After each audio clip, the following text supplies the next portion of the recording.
Luis Enrique et les médias, sujet non pas majeur, mais qui nous a un peu titillé parce que il a donné une conférence de presse ce vendredi midi où il a dit, c'était le sujet un peu où il a dit les conférences de presse, j'adore ça. Voilà. Il a été un peu ironique, on sait qu'il n'aime pas ça, mais la question qu'on s'est posée, c'est, alors évidemment lui, je pense qu'il a un caractère particulier et que bon, il doit être un peu virulent. Un peu chaud. On l'a vu sur Free où il est un peu rentré dans l'art d'Alexandre Ruiz, mais n'empêche qu'il y a des choses qu'il dit qui sont audibles et on a eu envie de faire un peu non pas notre mea culpa, mais parler un peu des relations presse-médias et de voir que tout n'est pas noir, tout n'est pas blanc d'un côté ou de l'autre, mais que c'est beaucoup plus compliqué que ça, surtout aujourd'hui, dans un monde qui a beaucoup évolué. Martin. Tout à fait, Maxime. Non, en fait, ce qui se passe, c'est... voilà, qui est responsable ? Effectivement, je pense que d'un côté, on a des clubs qui cloisonnent tout, qui raréfient la parole. Et moins tu parles à ton public, plus c'est difficile pour ton public de s'intéresser. Et nous, on est des passeurs, Maxime, entre les acteurs et entre ceux qui s'y intéressent. Ils raréfient la parole. Et nous, de notre côté, qu'est-ce qu'on fait ? Alors, je ne dis pas nous, Eurosport, hein, je dis... Les journalistes. Je dis les médias en général. Il y a eu une explosion des médias. Il y a eu 98 qui est pour moi le premier tournant, c'est-à-dire que voilà, le football est devenu une affaire de société et a débordé du simple cadre de ceux qui s'y intéressaient spécifiquement. Le football s'est mis à intéresser à peu près tout le monde. Ensuite, il y a eu les médias qui se sont multipliés, notamment sur Internet. Et donc, on est entré dans un tourbillon médiatique. Or, on a beaucoup moins de paroles qu'avant, mais il faut en donner plus parce qu'il y a plus de médias et parce que les gens réclament de plus en plus ça. Ouais. Donc, qu'est-ce qui se passe ?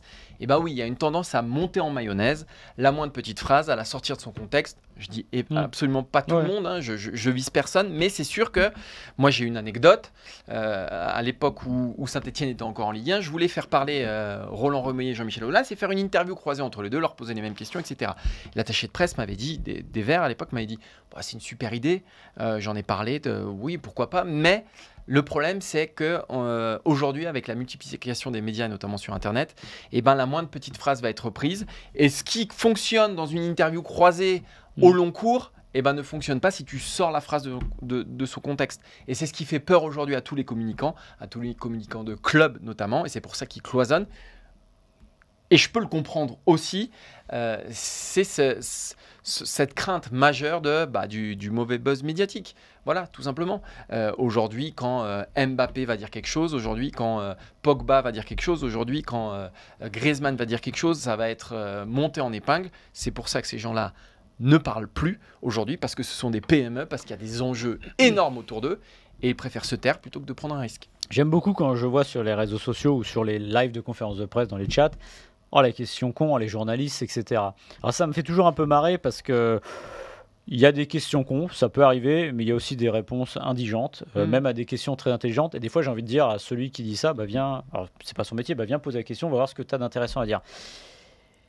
Au-delà de ça, il y a quelque chose qui est vrai, c'est que il y a une faute partagée parce que en vrai, la petite phrase dont tu parlais, elle a toujours excité le journaliste.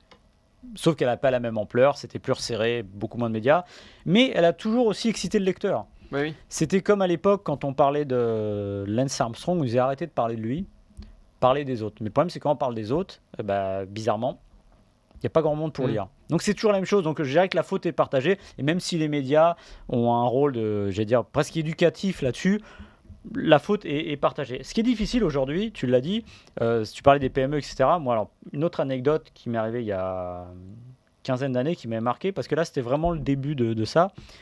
Je demande à un joueur en interview à un grand club de Ligue 1 qui me fait marner un peu, et à l'arrivée, il finit par me dire, ce grand club de Ligue 1, non, on ne peut pas vous le donner parce que vous êtes en concurrence avec nous. Ah oui.